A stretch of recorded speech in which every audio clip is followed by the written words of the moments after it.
Our kid, we're giving him to Mom. Can you imagine how happy she'll be living with her grandson every day, even if he's sick?" The malice in my son's voice, heard over the phone, seemed almost mocking. I hugged my grandson tightly, making sure he couldn't hear that voice. He just turned 7 and had recently been to the hospital. There, the doctors diagnosed him with a certain illness, and my son and his wife left him at my house. Coming home from work, my heart nearly leapt out of my chest at the sight of my grandson sitting dejectedly in front of the entrance. From my grandson himself, "I was abandoned by Dad and Mom because I'm sick." I wished he could understand what this feels like for me. I immediately called my son. His response was an audacious declaration of abandonment. His wife, presumably next to him, let out a vulgar laugh. "She's near the end of her life anyway. Let the old lady take care of him, if she's so worried about getting sick." She spewed harsher words than my son and hung up the phone laughing. The call cut off unilaterally, never connected again, and I resolved to care for my trembling grandson in my arms. I'll raise him. First off, my name is Scarlett. I'm 57 years old and employed. I married my husband at 22 and gave birth to our eldest son, Henry, the following year. My husband adored Henry, and our family of 3 lived happily. "He's so cute. I'm so happy to have such a cute child," my husband would say, beaming while holding Henry. But that happiness didn't last. When Henry was 2, my husband suddenly fell ill and passed away. I was inconsolable, but as a single mother, I had no time to grieve. I had to raise Henry alone. I worked hard and never remarried. Luckily, having been a full-time employee even before marriage, I managed to raise Henry without financial struggles. Henry is now 34. He works in a general company, but has always been somewhat frivolous and easily influenced. He landed his current job somewhat aimlessly, persuaded by a college senior. At 26, Henry married Hannah, a woman his age. Hannah was very strong-willed, and I never had a good impression of her, even during their courtship. For instance, Hannah frequently visited our home, but never once said hello or goodbye. One day, I gently brought this up. "Hannah, I'm glad you come to visit, but I'd appreciate it if you could at least say hello." Hannah responded with a sulky attitude. "Uh-huh. Why should I say that? I'm a guest. I'm doing you a favor by visiting. It's really annoying to be told what to do." I was taken aback by her defiance. "And Henry?" "Mom, don't be so stiff," he would say. I thought it was common sense to greet when visiting someone's home, but apparently it didn't apply to Hannah. Henry seemed completely under the dominant Hannah's influence. After Hannah left, I reiterated my earlier point to Henry. "Just let it go." He dismissed it. Because of such incidents, I had a poor impression of Hannah. Of course, I repeatedly told Henry to be more responsible. The 2 of them rented an apartment after marriage and lived near us. The following year, they had their first son, Noah. He was my first grandchild. Children grow up so fast, and Noah soon turned 7. One day, as I was returning from work, and my house came into view, I noticed someone sitting at the entrance. Who is that? As I got closer, I realized it was Noah. I hadn't seen my son, his wife, or Noah recently due to my busy schedule, so I was surprised and delighted to see him after such a long time. "Noah, it's been a while. What are you doing here?" As I called out to him, Noah slowly looked up and met my eyes. "Grandma?" Seeing Noah's face after so long, I was speechless with shock. Parts of his face were pale and blotchy, and his eyes were red and swollen, as if he had been crying. I tried to stay calm and invited Noah inside the house, And then, Noah, what happened? Can you tell Grandma? I asked gently. Noah nodded and began to speak slowly. You see, I got the skin disease. I forgot its name because it was complicated, but they said it's a rare disease. My heart ached seeing young Noah's trembling lips and his face turning pale. A rare disease? Is that really what they said? Yes, since I got this disease, Mom and Dad stopped looking at me. Today they brought me here, in front of Grandma's house, and told me to wait for you. Then Mom and Dad left. Shocked by Noah's story, I hurriedly called Henry. To keep Noah from hearing the conversation, I had him stay in the living room with the juice, while I moved to another room. Henry, I heard it from Noah. How could you leave him in front of our house without telling me? What were you thinking? Ah, Mom's back. Yeah, Noah. He's got this rare disease called simplex pityriasis. It's a real hassle, you know. Simplex pityriasis. I remember hearing that name before. It had been featured on TV once. I'm sure it was a skin infection. If I recall correctly, it's a skin infection common in children, not a rare disease. Is that a rare disease? We were told it's simplex pityriasis by the dermatologist. It's a difficult name, so it must be a rare disease, right? So we thought if we get it, that'd be bad. Hannah suggested that you should take care of him, and I agreed. So Mom, please raise Noah for us. Thanks. What? You're still his parents. This is utterly irresponsible. I yelled, furious at Henry's outrageous statement. Then the phone was passed to Hannah, and her shrill voice came through. Henry and I are still young and have our whole lives ahead of us. It would be terrible if we caught such a creepy skin disease. So let the old lady who's got less time ahead take care of him. Bye. After her unilateral outburst, the call was cut off. Stunned, I immediately took out a book from the bookshelf with various diseases and their treatments to look up simplex pityriasis. Thank goodness, it's just a skin infection. He'll be fine. After researching, simplex pityriasis turned out to be not a rare disease, and in most cases, it's curable with proper treatment. Relieved, I felt a surge of anger towards my despicable son and his wife. Henry and Hannah had arbitrarily decided it was a rare disease because of the difficult name and left Noah with me, not wanting to catch it themselves. How selfish of them. I'll definitely raise Noah well. I muttered with determination and returned to the living room, smiling at Noah, who looked anxious. Noah, don't worry. Your illness can be cured. Let's go to the hospital together tomorrow. Really?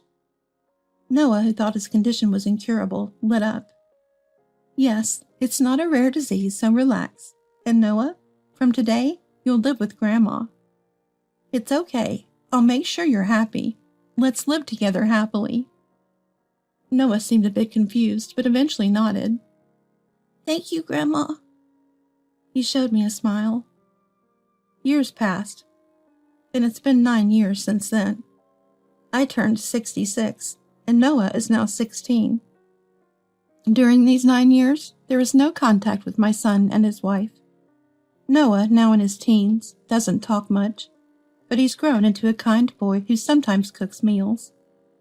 Having retired, I support Noah with my pension and retirement fund. One day, my son and his wife, who disappeared 9 years ago, suddenly showed up at our home. What do you want now, after all this time? I confronted them coldly at the entrance. After 9 years of silence, how dare they show their faces? Yeah, we saw that TV show the other day. Amazing Noah. To think he can earn so much money at his age. Apparently, they had seen a recent TV interview titled Teenage Genius Inventor. Hannah standing beside Henry. Getting patents and all. Really amazing, right? So rich now, huh? She said with a sneering smile. Yes, Noah is skilled at inventing and recently obtained a patent. Their attitude made it clear they came today, thinking Noah had made money from his patent. These two didn't show any concern for Noah, only talking about how rich they thought he had become. What a despicable couple they still are. Then Noah appeared behind me. He must have heard our conversation. Hey, Noah, we've come to get you. A son is still a son, even if he's suffering from illness. Let's live together again with Dad and Mom. Henry's exaggerated behavior seemed forced. To this, Noah coldly replied, Who are you? Noah, now a high school student, was old enough to understand. He must have realized from the conversation that his parents were only after money and had no affection for him. The son and his wife seemed surprised by Noah's indifferent attitude, but quickly recovered and started talking about various things. And then, Noah has a disease, so his life will be very difficult. That's why Hannah and I will support him, Henry declared. What? You abandoned me, and now you're acting all high and mighty? Don't start acting like a dad now. Noah, having listened to them for a while, clicked his tongue in disgust and laughed it off. I was astounded that they still believed Noah had a rare disease. His skin condition had completely healed by now. Henry and Mrs. Hannah, you've been mistaken all this time. Noah doesn't have a rare disease. Simplex pityriasis is a common skin infection in children. Noah recovered completely in about a year. My explanation left my son and his wife speechless. Then Henry suddenly changed his tone. We were deceived. This is a joke. Why didn't you tell us such important information? He yelled. Following him, Hannah also. You were kidnapped by this old lady. She took you for 9 years. Give back our child. You kidnapper! Shouted Hannah. Despite their noisy ranting, Noah calmly took out his mobile phone from his pocket and called the police. The police are on their way. Also, just to clear up any misunderstanding, getting a patent doesn't instantly make you rich. It only starts to pay off when businesses use the technology. And then I receive royalties. It's not some groundbreaking discovery, nor a widely used patent, so it's not likely I'm rich. All the money I've received so far has gone to cover materials, so I don't have any money. After Noah explained this, the couple turned red with anger. What the hell? Then why did we come here? They exploded in fury. Seeing this, Noah sighed. I don't know. You came on your own, and now you're angry for no reason. Just go home. Noah laughed, to which Henry exclaimed, Don't be so insolent. Henry's fist was clenched, ready to strike Noah, but I quickly stepped forward. Just before Henry could hit me, a loud male voice called out, Stop it! It was a police officer outside the window. Seeing Henry's aggressive stance, they had moved in quickly. Another male officer quietly entered from the front door, stepping between us and Henry. Henry swung his clenched fist, laughing as if nothing had happened. Then to Noah, Don't get cocky just because you're an inventor or something. Live with your grandma forever. He spat out these words and left. The police asked about our well-being, to which we replied we were safe. After explaining the situation to them, they advised not to let my son and his wife into the house again, and I nodded in agreement. The police reassured us they would help if anything else happened. After the police left, worried about Noah's mental state. Are you okay? I asked. Even though he acted tough, being treated like that by his own parents must have hurt. But Noah said, It would be a lie to say I'm not shocked. I thought I knew my parents were the worst for abandoning me after misinterpreting a doctor's diagnosis as a serious illness. But I never thought they were both that stupid. Thinking I'd be rich just because of a patent, spouting nice words. Did they really think I'd agree to live with them again? He sighed deeply, clearly displeased, and ruffled his hair. But the next moment, he narrowed his eyes and looked down at me. More importantly, Grandma, why did you try to protect me when I was about to be hit? I'm already 16 and bigger than you. I don't need protection. Noah told me this with an exasperated tone. I couldn't help but feel the same. What are you talking about? No matter how old you get, you want to protect your child. It's not about how big you are. I answered him seriously, and Noah groaned in a low voice before turning his back. I'd hate it more if you got hurt, he said awkwardly, and went back to his room. It seems he was worried about me. I felt happy, realizing Noah had grown up to be kind. After that, I immediately contacted a certain person. A few days later, I, along with that person, went to the house where my son and his wife now lived. As I rang the doorbell, Henry lazily opened the door, and was shocked to see me and the person beside me. John? Why? The person next to me was Henry's friend, John. Startled by Henry's voice, Hannah also came from the back. Mr. John? Her face turned pale. Ignoring me, the couple trembled at John's visit. It's been a while, Henry and Hannah.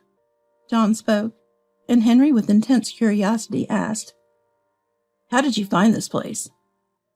I answered Henry's question. When you came to our house the other day, you were bragging to Noah that you now live in a house in Portland. I didn't miss that. What? But how did you know exactly where we live? We didn't mention the specific address, Henry said in a panic. Right. That's why I hired a private detective to locate your address. Private detective? That's unfair. It's no different from stalking. Then you were easily found. That's why I contacted John, and the two of us came to see you today. It's cowardly to use a public trust. It's no different from a stalker. Henry screamed, but John glared at him. I have no sympathy for scammers. More importantly, Henry, Hannah, I want my money back. John's firm voice filled the room. At his words, the couple shuddered in surprise. Yes, John, a friend of Henry, had lent them money. I learned about this fact after my son and his wife had disappeared. John came to my house, saying he had lent them money, but couldn't contact them anymore. He thought they might have returned to their parents' house because they were struggling, so he came to ask. He had asked me to contact him if I found out where they were. You two, John said you borrowed $5,000 from him, saying Noah had a serious illness and you were in dire need of money. You exploited his sympathy. My words made the couple look down, trembling. It's not just John. You borrowed money from many others, using the same story. And when repayment became difficult, you abandoned Noah and disappeared without paying anyone back. You've exploited people's kindness and done something truly despicable. No, but we really thought Noah had a serious illness. That's right. We borrowed the money because we believed that. The couple tried to excuse themselves, but I yelled at them, completely appalled. What are you saying? Even if you thought that, you didn't do anything for Noah's treatment. You took him to the dermatologist once and then just left him, not spending a single penny. Where's the money you borrowed from your friends? It's not used for treatment, so you must have it, right? Of course you don't. It must have been spent on your enjoyment. You are the worst as parents and human beings. Have some shame. The son and his wife fell silent. The reason you left Noah at my house wasn't because you were afraid of his illness being contagious, but to default on the money you borrowed from others. You started going on frequent trips and wearing only branded items months before you abandoned Noah. No, but we really didn't want to be around Noah because his illness was creepy. Even now, the couple kept making excuses, and their words were utterly despicable. I sighed deeply. Noah was lucky not to be raised by parents like you. Otherwise, he might have ended up with a distorted personality because of you. I'm glad he's grown up to be so kind and respectable. The couple looked sulky and unconvinced. John then said to them, I have a rough idea of the other friends who were victims, so I plan to contact them and start a class action lawsuit against you two. Be prepared. His tone was stern. A lawsuit? Wait a minute. Isn't that a bit too much? Too much? How? Unless you say right now that you'll repay me and everyone else in full. But you've already spent all that money, haven't you? John's questioning left the couple speechless. I never imagined I'd be betrayed by you, Henry, a longtime friend. After you two disappeared, I became distrustful of people for a while. I will never forgive you." John glared at them with hatred in his eyes. I also told my son and his wife, "You don't have to worry about Noah. He's a high school student now, capable of thinking for himself, so please don't contact him." And with that, I cut ties with him. Months later, despite being threatened, Henry and his wife still hadn't repaid the money.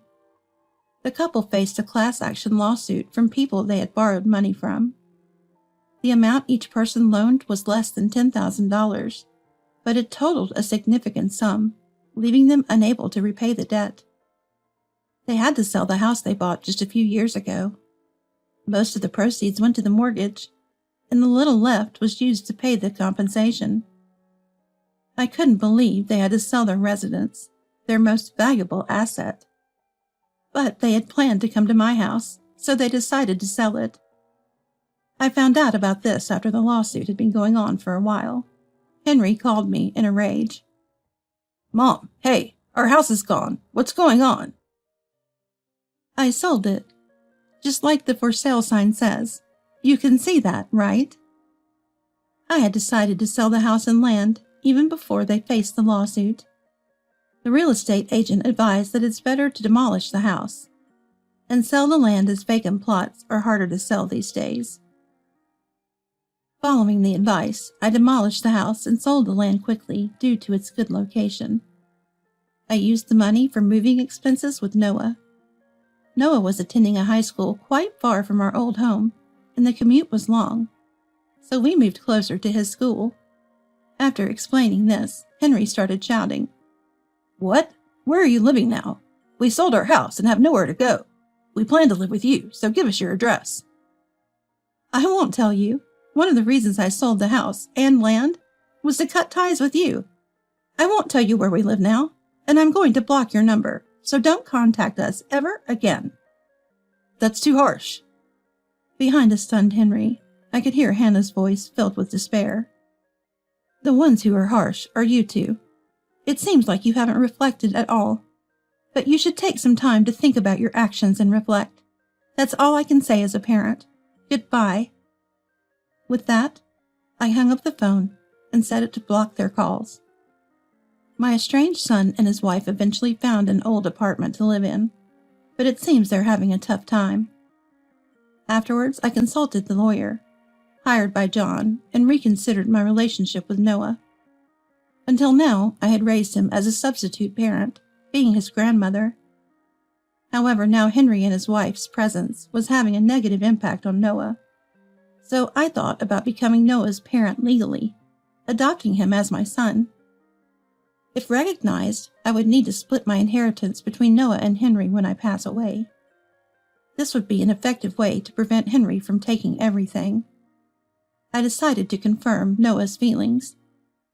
"Noah, I'm thinking about adopting you, not just as grandmother and grandson, but legally as mother and son. What do you think? Of course, I want to respect your feelings." After my question, Noah was silent for a while. "Yeah, I want to be officially your son." He smiled shyly. Having confirmed Noah's feelings, I contacted the family court with the help of the lawyer. Due to Henry and his wife's deplorable actions, the adoption was approved relatively easily. Noah, being 16 years old, must have also played a significant role. Noah and I successfully completed the adoption process. Although Noah is still in the midst of adolescence, I was very happy that he chose me over his biological parents. Noah, skilled in inventing, continues to take on various challenges, and I enjoy a peaceful life, looking forward to his growth.